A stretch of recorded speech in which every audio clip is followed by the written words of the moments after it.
هر انسان چې الله ته ځان رسول غواړي یوازینی لار چې الله ته پرې رسیږي هغه قرآن کریم دی. دا چې کوم انسان سره قرآن کریم نه وي، د قرآن کریم د علم نه خبر نه وي، د قرآن کریم تلاوت نه کوي، د دې ناظره نه یادوي، د دې په معنا ځان نه پوهوي، په قرآن کریم عمل نه کوي، په بله لاره الله ته رسېدل ممکن نه دی.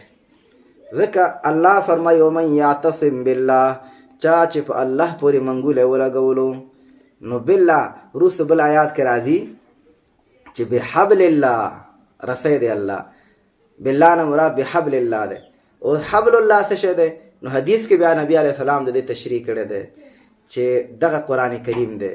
القرآن حبل الله المتین، دا قرآن کریم دی الله رسی دی، الله د طرف نه راځوړنده کړی شوی دی د ځمکې ته. هر انسان چې بره الله ته ختل غواړي دغه رسی دی ونیسي، بس الله ته به پرې ورسیږي.